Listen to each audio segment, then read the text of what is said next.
Imagine moving through life like water. You're fluid, you're accepting, you're undisturbed by rocks in your path. This is the essence of living without judgment.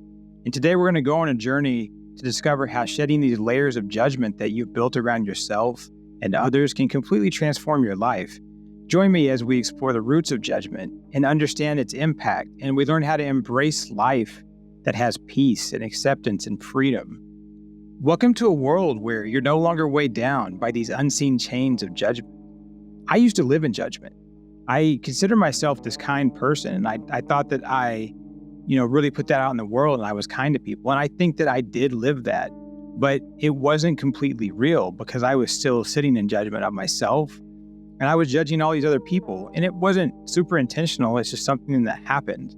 And after I had my spiritual moment of understanding a couple of years ago, I understood that I was judging too much, and I started to practice this idea of non-judgment because judgment didn't make any sense to me anymore. And the essence of how destructive it was really came forward to me. And so let's look at understanding what judgment is. Judgment is, in a psychological and social context, the evaluation of people, circumstances, and things where we form an opinion or conclusion about them. And I guess for the conversation we're going to have today, we need to differentiate between judgment and observation. Let's call judgment kind of this more negative thing, whereas observation is we look at something and we make a decision and we say, this is useful. I need to pass observation on this so that I am able to function better in life. But judgment is when you take some external factors or internal factors and you pass judgment on something and it's not of any use to you. It's not serving any purpose for you. And so let's explore the roots of judgment. It's going to be insecurity is one of the main things that's going to lead you to judge. It's going to give you this deep-seated feeling of inadequacy and of not being good enough. And that's a fertile ground for the seeds of judgment to take root. When you feel insecure, your natural defense mechanisms they're going to kick in. You're going to judge yourself and others as a way to protect your ego and maintain this sense of self-control. And this momentarily shields you from vulnerabilities, but then it also traps you in this cycle of negative self-evaluation where you have this critical assessment of yourself and those around you. Recognizing this pattern is the first step towards breaking free from those chains of judgment and moving towards a more accepting, secure relationship with yourself and the world around you. And then we'll move on to fear. Fear is this powerful undercurrent that often draws us towards the machinery of judgment. It operates from the shadows of our mind and our psyche, and it influences how we perceive and interact with everything around us. At its core, fear of the unknown, fear of rejection, fear of inadequacy prompt us to really hastily categorize people and situations in these really simplistic ways, like dualistic ways. Okay, it's good or bad, it's safe or dangerous. It's really simple, but that limits our capacity for empathy and understanding. And then we judge these people and these situations through this lens of fear, and that alienates them to us. And also, we rob ourselves of the opportunity to connect with these people in a deeper and more meaningful way. And so beyond fear, we have these learned behaviors and societal influences that shape our process of judgment. So from when we're really little, we're taught both directly and indirectly that we have a certain way that we need to perceive and evaluate the world around us. That's judgment. And these lessons come from our families, schools, media, our friends, and our community. And this ingrains us with certain biases and expectations within us. And this conditioning leads us to adopt judgmental attitudes that align with these prevailing attitudes of our communities or our society at large. And oftentimes you have these preconceived notions to judge, and you may not even know it because you've just been around it your whole life. And there's even evolutionary biases that are built into kind of our central operating system that cause us to judge. Some of that's observational. It's important for us to stay safe and be protected, and our mind and ego are trying to do that. But a lot of it is causing judgment. It's not necessary. And these societal standards I'm talking about go into what's success, or what's beauty, what's good behavior or morality. And that influences how you judge yourself and how you judge others. And so how do you break free from these patterns of judgment that society kind of puts on you? It takes conscious effort to really question and challenge these narratives that you've been given. And I think if you recognize the origins of some of your judgment, then you can begin to see beyond them. And that really opens yourself up to a more inclusive, understanding, and compassionate point of view. And you'll interact with the world in a much more constructive way. And judgment can serve as this defense mechanism that theoretically protects you and serves you. But in actuality, it's leading you to be disconnected, because it sows distrust and separation between you and other people, even between you and yourself. And this is where that mind and ego I was talking about come into play. When you leave the mind and ego unchecked, they'll be a disservice to you, because the mind and ego are beautiful things. They are super helpful. They've kept us alive for thousands of years. They make sure we're safe. They make sure that we're protecting ourselves, but they tremendously overperform, especially in today's society where we have a lot of our basic needs that are met every day. So our mind and ego are still trying to keep you alive, working really hard at this. And if you just let them do that, then you're always going to have these racing thoughts. You're always going to be trending negative, because the mind and ego trend negative because they're looking out for you. But like I said, they're overperforming. So if you could kind of visualize that, you can visualize what the mind and ego are doing as far as having you pass judgment on yourself and pass judgment on others. Before we move on, please subscribe by hitting the watermark in the lower right-hand corner. And if you think any friends or family could benefit from this, please pass it on. In order to overcome judgment, we have to be able to recognize it. So how can you teach yourself to recognize that you're in a cycle of judgment? You got to look for signs. Be aware of your internal dialogue. Are you having these critical or negative thoughts that lead to judgment of yourself or others? And so think about these thoughts that come into your mind about yourself. Are you criticizing yourself? Are you being negative about yourself? And think about that with other people. When someone walks into a room, walks into your office, you run into them in the subway or whatever, what do you think about them?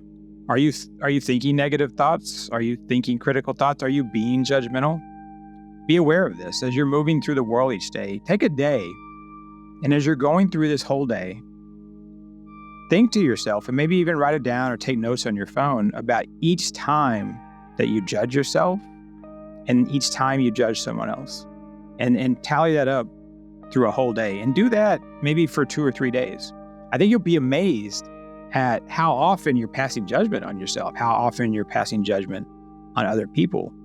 And that can be something that really is going to open your eyes about how detrimental this is to your emotional, spiritual, even physical health. There's also emotional cues. Are you having feelings of superiority? Are you feeling inferior? Are you defensive around a person or an issue? So there's emotional things that are happening that can lead to this judgmental process and these cycles of judgment that you put yourself in. And there's behavioral indicators. It could be gossiping. It could be, excluding people from situations, excluding yourself from situations, or giving overly critical feedback to people, or giving overly critical feedback to yourself. One of the best ways you can look at this is that we often judge ourselves by our intentions, and then we judge others by their actions. And that's a really important statement. So I'm going to say it again. We judge ourselves by our intentions and others by their actions. And this really reflects a cognitive bias that it's actually called the fundamental attribution error, where people tend to attribute their own actions to these situational factors, while at the same time attributing others' actions to their character or their overall disposition. So basically what that means is when you're evaluating your own behavior, you're more likely to consider the context or the intentions behind it. So you look for mitigating factors. Oh, well, I did this, but there was a reason because I did it. I did it because of X, Y, and Z. But when you see the other person and you're observing them, you don't look at those mitigating factors that cause them to do X, Y, or Z, or that X, Y, and Z cause them to do that behavior. And so you're just judging them solely based on what you see them doing. And if you take a step back, you probably realize that you do this. I know I do this. I think it's natural. And so take another further step back and say, how can I reflect on this? And then realize that this bias is happening, that I'm judging others totally different than I'm judging myself. That's really going to help you move forward, and you'll probably have much healthier relationships in the world. You're going to have a healthier relationship with yourself as well. Wayne Dyer said, when you judge another, you don't define them, you define yourself. So when you're out there judging, that's all about you. It's not about them. And I think we know that if we look at it, if we kind of, dissect it and pick it apart. But just reflect on that a little bit. When you're judging others, you don't define them, you define yourself. So next we'll look at the impact of judgment. Dietrich Bonhoeffer said, judging others makes us blind, whereas love is illuminating. And that's pretty deep. Judgment destroys relationships. It closes us off and it eliminates our understanding and empathy towards others and ourselves. And if we're living in judgment, we're in darkness. Joy and light aren't going to find us when we're living in judgment. It pulls us to the dark side of the universe. Judgment is this negative thing.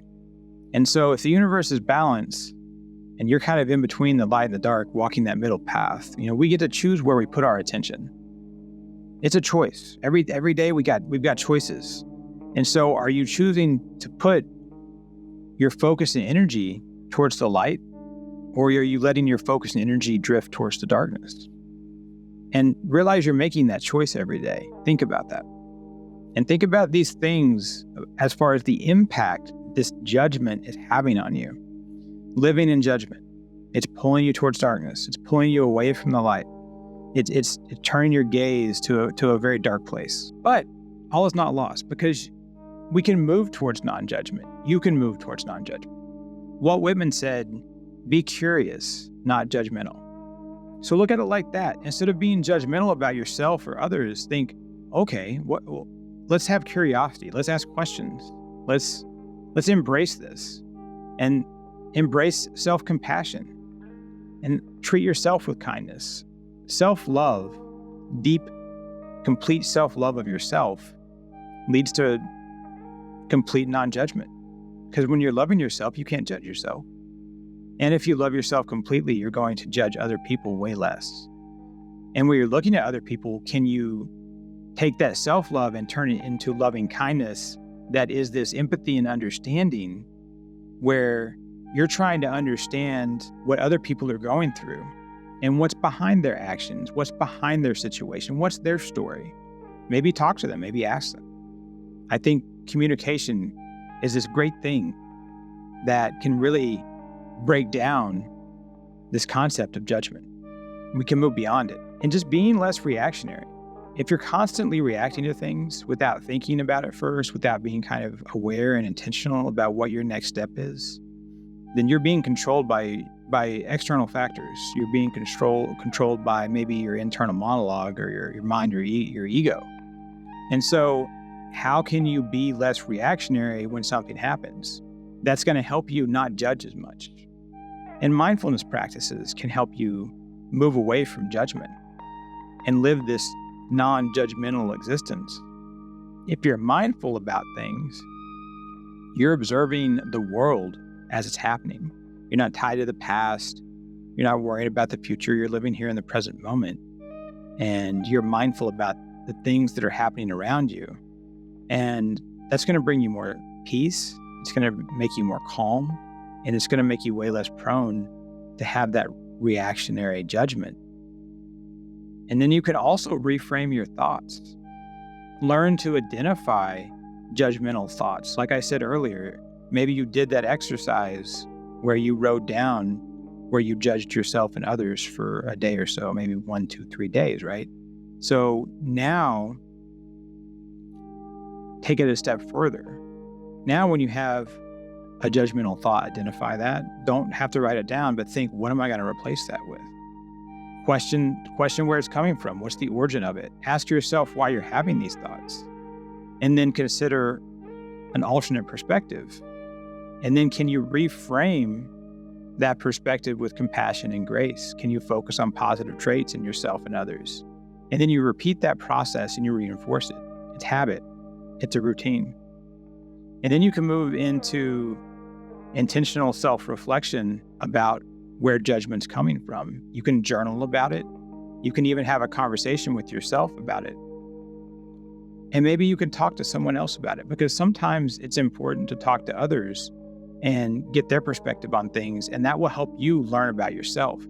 So how do you hold yourself accountable in this process and form this new habit? And so now we're going to move into living in non-judgment. We've talked about kind of how to get there, so now let's live it.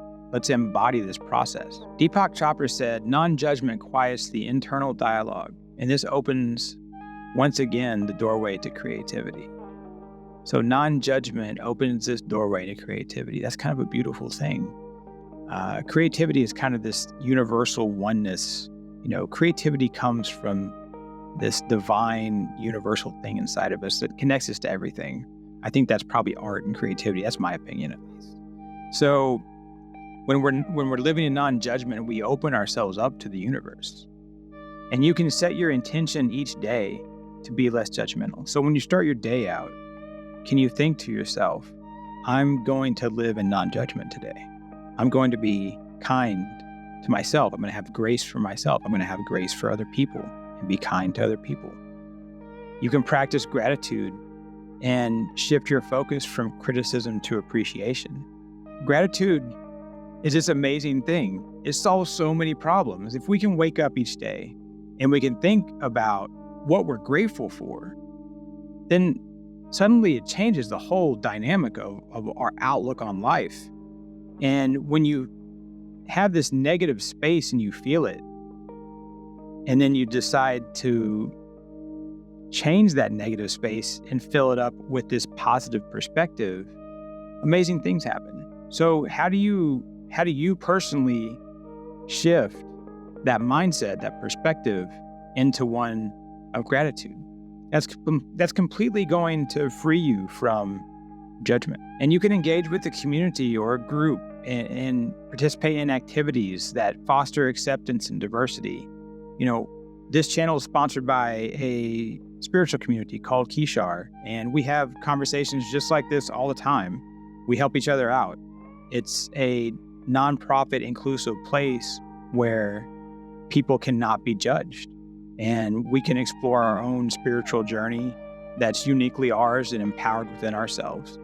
And so if you're interested in that, head over to kishar.org and check us out. But the journey of transitioning from judgment to non-judgment is this continuous process that's going to require patience and persistence on your part. And this completely opens you up spiritually. When you really start to get into this practice of non-judgment, you're giving yourself time and space to be more spiritual. You're going to be more grounded.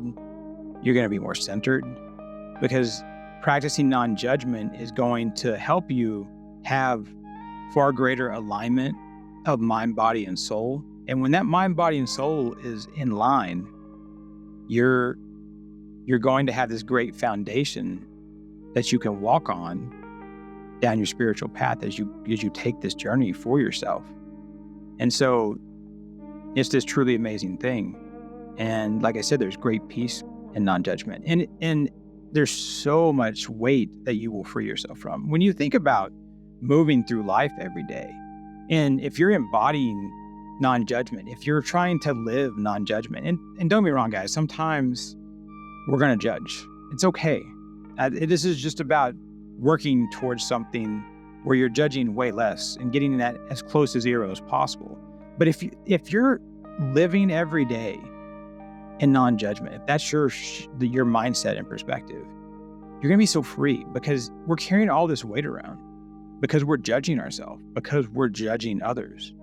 And I can tell you from personal experience that walking around in non-judgment has been this amazing thing that has freed me so much.